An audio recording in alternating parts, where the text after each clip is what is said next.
최근에 많은 장례식이 있었습니다. 지난 연말부터 지난주까지 두어 달 근간으로 하나님 품으로 떠나신 어르신들이 있었습니다. 날씨가 추워지니까 아프신 분들이 한 분, 두 분 떠나시는 것을 보게 됩니다. 성도님들의 부모님들이 돌아가시게 되면 제가 얼굴을 잘 모르는 분들이라 그나마 조금 덜한데, 함께 신앙생활을 하고 또 얼마 전까지만 해도 건강하게 지내시며 반갑게 인사드렸던 분들이 갑작스럽게 떠나시게 되면 마음을 추스르기가 조금은 힘들 때가 있습니다. 연세가 있으셔서, 그리고 하나님 품으로 가시는 것이 목사로서는 더 나은 본향으로 가시는 것이라 그나마 위로가 되지만, 그럼에도 손을 맞잡고 인사드렸던 분이 이제는 하늘나라에 계시다는 생각을 하면 가슴 한편으로 아련히 미어지는 마음을 금할 길이 없습니다. 제가 샤론 마을에서 흥청 마을로 담당을 옮겼는데요. 작년 12월에 샤론 마을에서 장례가 있었습니다. 한 은퇴 안수 집사님의 장례였습니다. 돌아가시기 3개월 전부터 아프시다는 얘기를 들었는데 워낙 건강하셨던 분이라 그때는 다시 곧 회복되실 것이라는 생각이 있었기에 금방 일어서실 것이라고 믿고 있었습니다. 마을이 바뀌고 12월 초부터 그 집사님의 소식이 들려옵니다. 숨을 쉬기가 힘드시다. 그리고 병세가 더 악화되시더니 담임 목사님께 임종 예배를 부탁하시고 바로 그 다음 날 하나님 품으로 떠나시게 된 것입니다. 3개월 전까지만 해도 제 손을 붙잡으시면서 반갑게 인사를 드렸던 기억이 생생한데 떠나셨다는 것이 믿기지 않았습니다. 제가 마을을 옮겼기에 장례를 맡을 수 없는 상황이었지만 담임 목사님께서 천국 환송 예식과 하관 예식은 제가 맡을 수 있게끔 배려해 주셔서 집사님의 가시는 길 그나마 제가 배웅해 드릴 수 있었습니다. 그런데 그날 공교롭게도 이을 세대에 태어난 지 50일이 채 안 된 아이의 집에 신방이 있었습니다. 장례가 있기 전부터 신방이 일정이 잡혀져 있었는데요. 이 장례식을 다 마치고 그 집에 와서 태어난 지 얼마 되지 않은 그 갓난 아이의 집에서 신방 예배를 드리는데 하나님께서 주신 생각이 제 머릿속을 스쳐 지나가는 것이었습니다. 인생의 마지막과 처음을 저에게 보여주시며 태어나는 것도 또 죽는 것도 우리 인간이 정할 수 있는 것이 아무것도 없구나. 그것을 깨닫게 하셨던 것입니다. 정말 아무것도 할 수 있는 게 없었습니다. 갓 태어난 아기를 보면서 우리 스스로가 남자로 태어날지 여자로 태어날지도 정할 수 없고, 특히 태어난 아기가 아빠, 엄마가 누가 될지 정할 수 있는 것이 아무것도 없었습니다. 그저 우리를 창조하신 하나님께서 정해주시는 대로 남자든 여자든 그리고 누구의 자녀가 될지 또한 하나님께서 정해주셔야만 하는 것이었습니다. 그리고 태어나서도 옆에서 누군가가 도와주지 않는다면 아무것도 할 수 없는 존재였다는 사실을 우리는 새까맣게 잊고 지금 살아가고 있는 것입니다. 삶의 마지막에 있어서도 마찬가지입니다. 언제가 마지막이 될지 아무도 알 수가 없습니다. 스스로 목숨을 끊지 않는 이상 내가 죽을 수 있는 날짜를 정할 수도 없고 어떻게 죽을지도 알 수 없습니다. 2주 전에도 장례가 있었지요. 한 은퇴 장로님의 장례 예식이었습니다. 살아생전에 매년 건강검진을 하셨다고 얘기를 들었어요. 그것도 우리나라에서 최고가는 서울대 병원에서 그렇게 매년. 그런데도 그 최고의 병원에서 장로님의 병을 일찍 찾아내지 못했던 것입니다.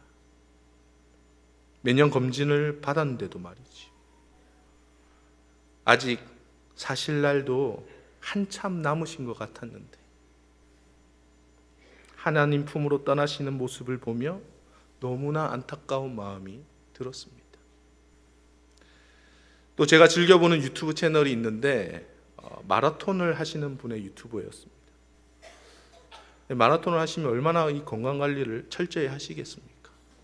그런데 그분이 갑자기 갑상선암에 걸렸다는 이야기가 올려져 있는 것을 보면서 사람이 스스로 건강관리를 하고 체계적으로 산다고 할지라도 우리의 건강과 인생은 우리의 힘으로 할 수 있는 것이 전혀 없구나.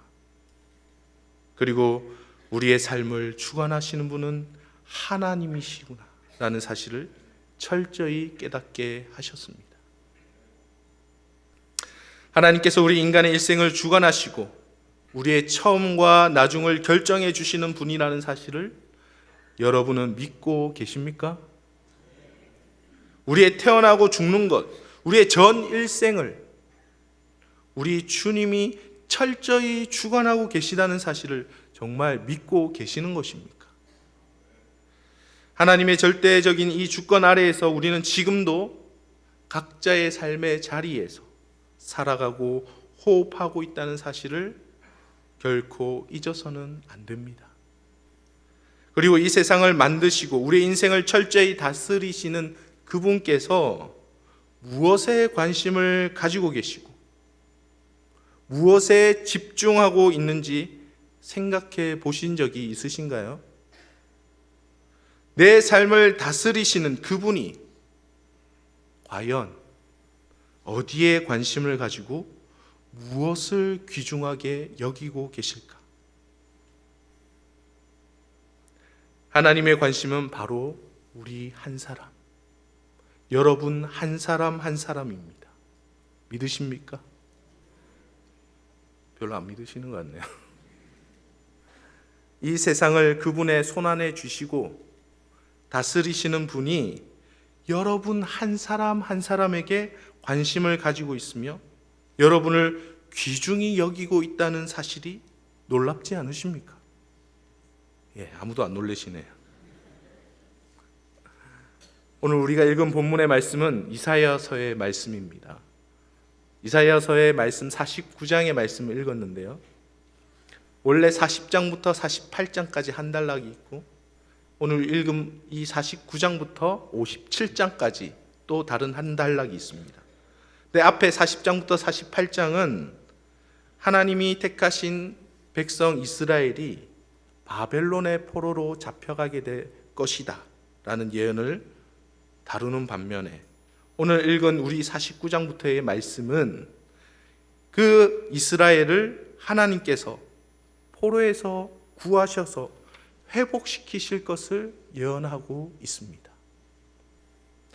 하나님께서는 이스라엘이 바벨론 제국에 멸망하기 전에 여러 선지자들 통해 예언하셨어요. 너희들의 죄악으로 이스라엘은 반드시 무너져 내릴 것이다. 그리고 이 무너진 이후에 내가 택한 내 백성 이스라엘을 다시 회복시키실 거다.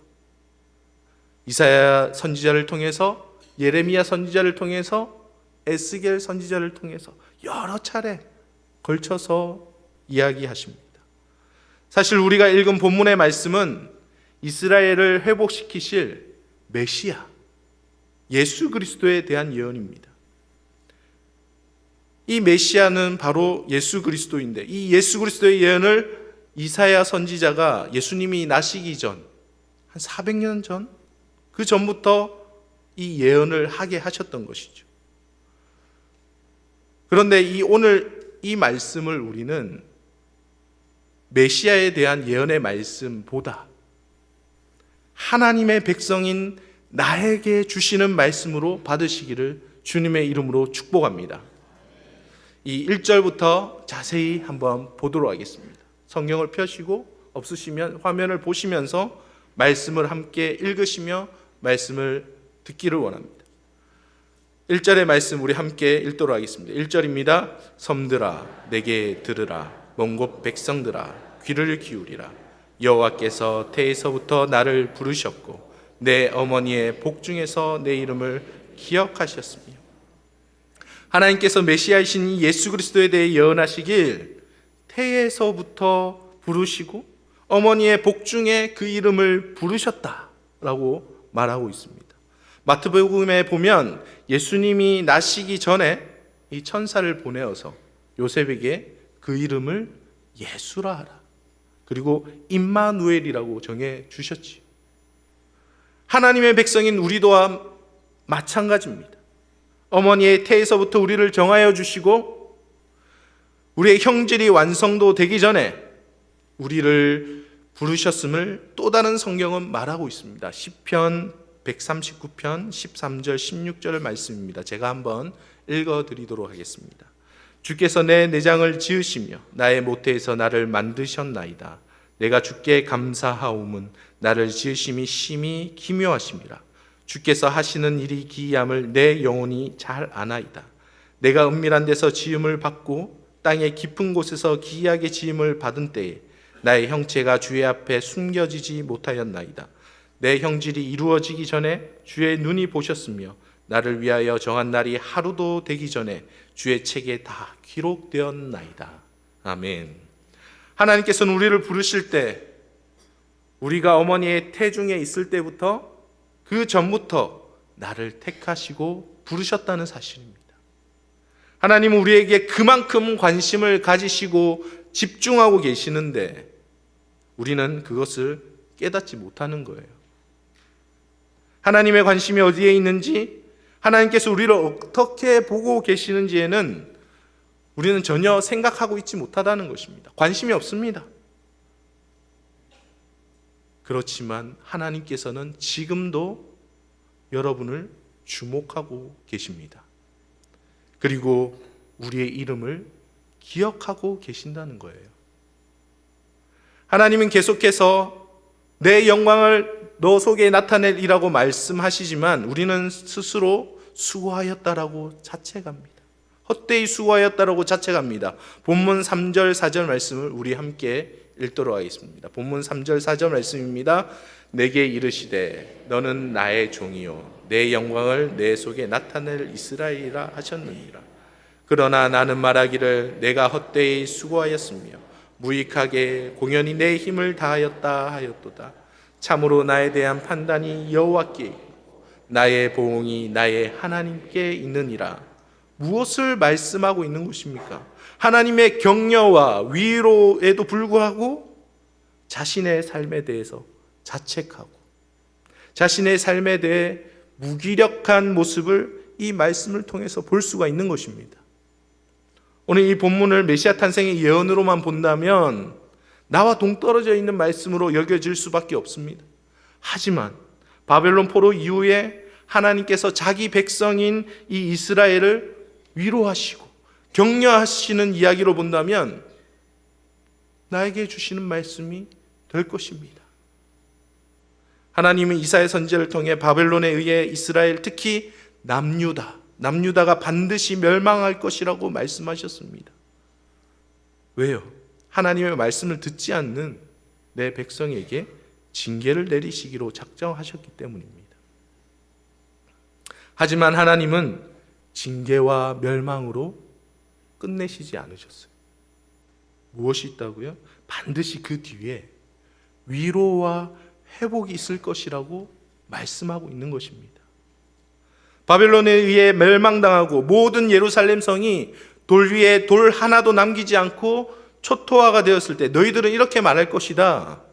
내가 헛되이 수고하였으며 무익하게 공연히 내 힘을 다하였도다.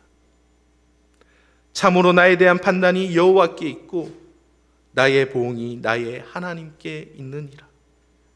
내가 할 수 있는 것이 아무것도 없구나. 이제는 모든 판단을 하나님께 맡겨야 되겠구나. 그것을 느끼게 되는 단계가 온다는 것이에요. 절망과 두려움에 쌓여서 무기력해졌을 때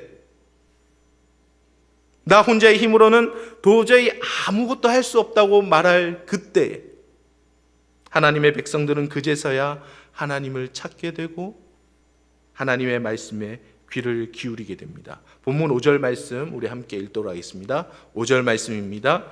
이제 여호와께서 말씀하시나니 그는 태에서부터 나를 그의 종으로 지으신 이시요 야곱을 그에게로 돌아오게 하시는 이시니 이스라엘이 그에게로 모이는도다. 그러므로 내가 여호와 보시기에 영화롭게 되었으며 나의 하나님은 나의 힘이 되셨도다. 아멘. 너가 아무것도 할 수 없다고 생각될 때, 도저히 내 힘으로 할 수 없다고 생각되는 그때 너를 태에서부터 너의 이름을 아시는 하나님을 기억해야 한다는 것입니다.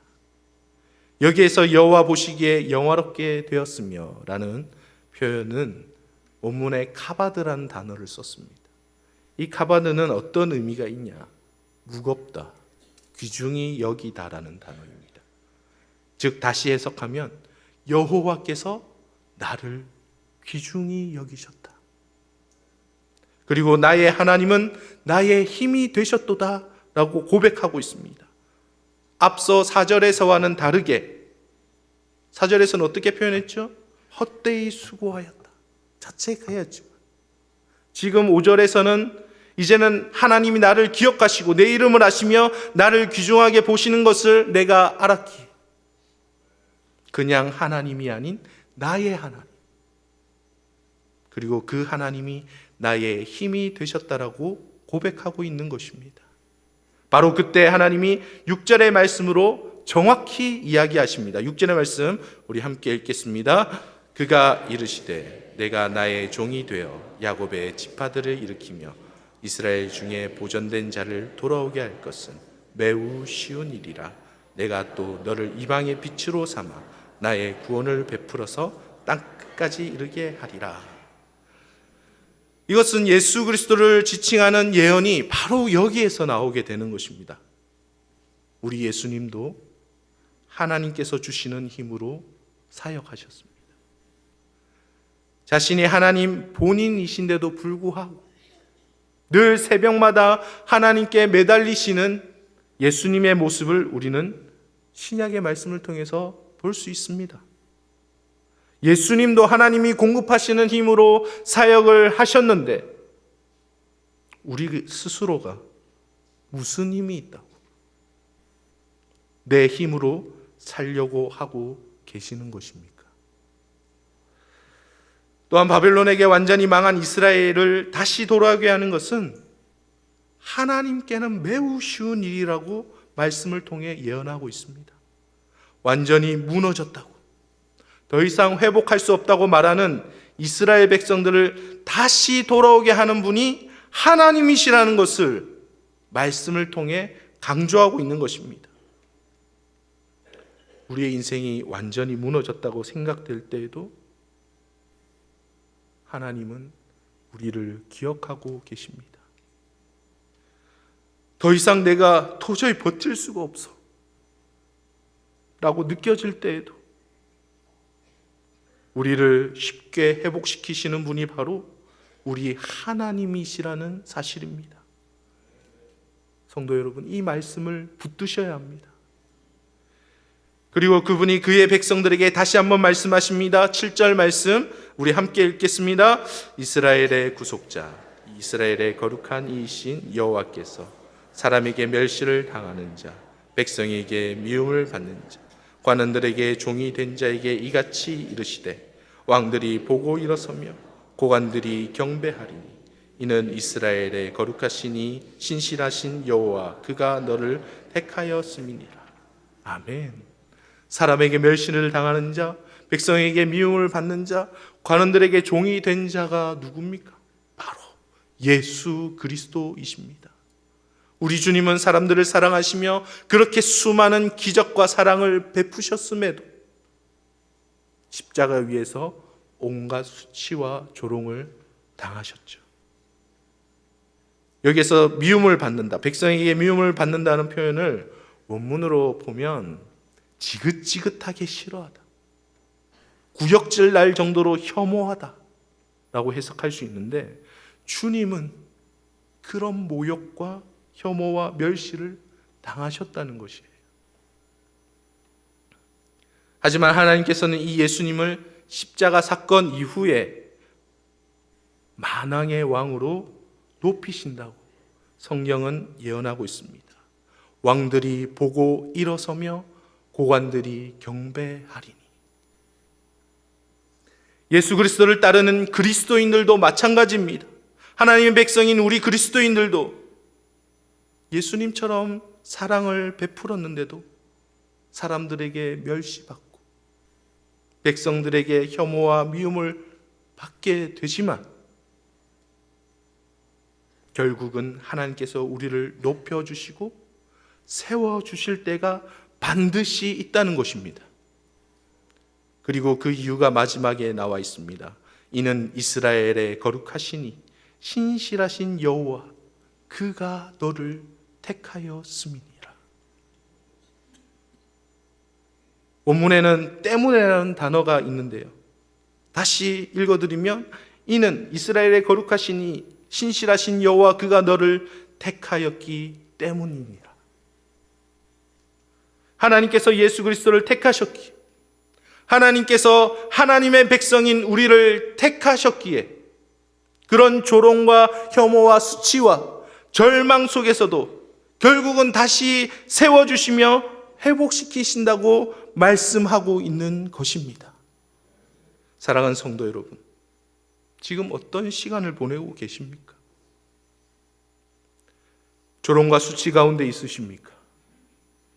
사람들에게 미움을 받고 오해를 받고 멸시를 당하고 계십니까? 하나님께서 반드시 다시 세워주실 것입니다.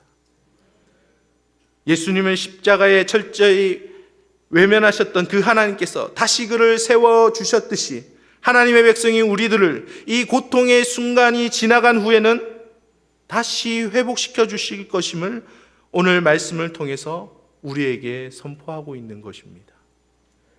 그것이 무엇 때문이라고요? 거룩하고 신실하신 여호와 하나님께서 친히 우리를 택하셨기 때문입니다.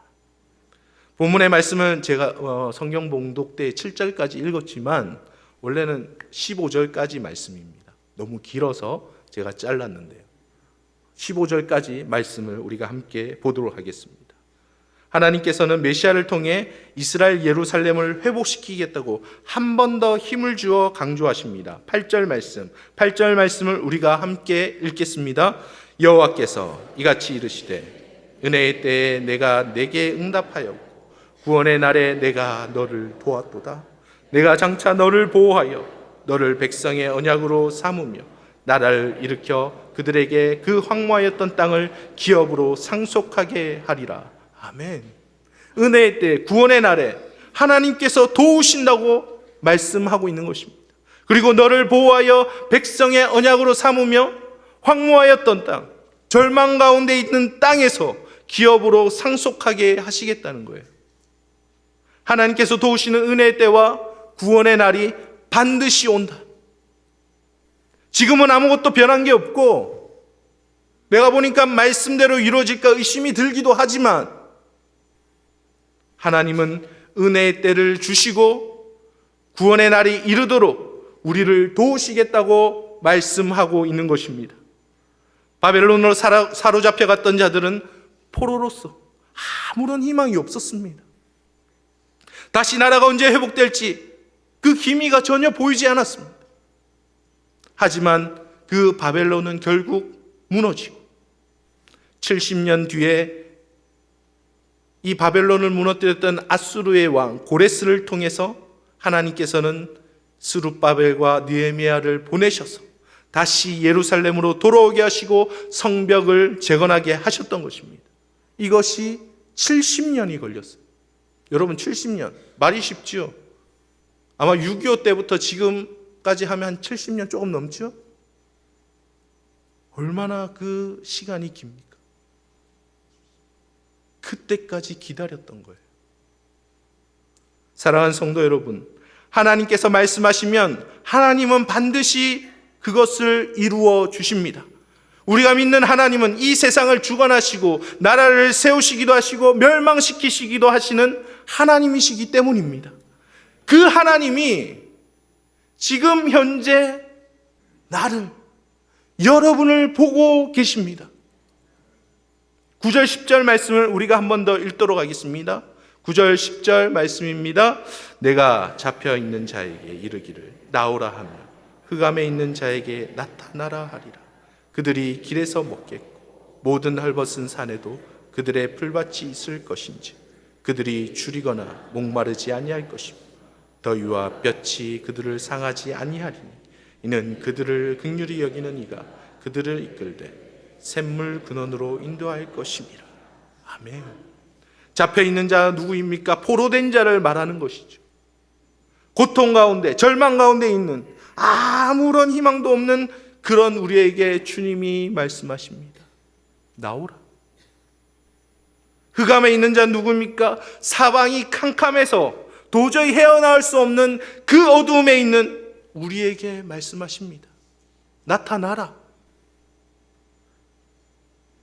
그 주님의 말씀대로 순종하였을 때 어떻게 된다고 하십니까? 그들이 길에서 먹겠고 헐벗은 산, 아무것도 없는 낙심한 상황 가운데서 풀밭이 있을 것이다. 그리고 줄이거나 목마르지 아니하며 무더위와 떼약볕이 너희를 상하게 하지도 못하게 할 것이다. 왜요? 그들을 긍휼히 여기느니 즉 우리 하나님께서 그들을 이끌되 샘물 근원으로 인도하시기 때문입니다. 샘물의 근원이 누구에게 있다고요? 바로 우리를 긍휼히 여기시는 우리 하나님. 이 세상 모든 만물을 주관하시지만 하나님의 택하신 백성을 긍휼히 여기시는 우리 하나님께만 날마다 솟아나오는 샘물의 근원이 있다는 말씀인 것입니다. 마지막 11절에서 13절 말씀 함께 읽도록 하겠습니다. 함께 읽겠습니다. 내가 나의 모든 산을 길로 삼고 나의 대로를 도두리니 어떤 사람은 먼 곳에서 어떤 사람은 북쪽과 서쪽에서 어떤 사람은 시님 땅에서 오리라. 하늘이여 노래하라. 땅이여 기뻐하라. 산들이여 즐거이 노래하라. 여호와께서 그의 백성을 위로하셨은즉 그의 고난당한 자를 긍휼히 여기실 것입니다. 아멘. 우리 마지막 13절 말씀 한 번 더 읽어볼까요? 하늘이여 노래하라. 땅이여 기뻐하라. 산들이여 즐거이 노래하라. 여호와께서 그의 백성을 위로하셨은즉 그의 고난당한 자를 긍휼히 여길 것입니다. 아멘. 하나님께서는 그의 백성들을 구원하시고 땅의 모든 사람들을 모으십니다. 그리고 하늘과 땅에 선포하시면서 노래하고 기뻐하라.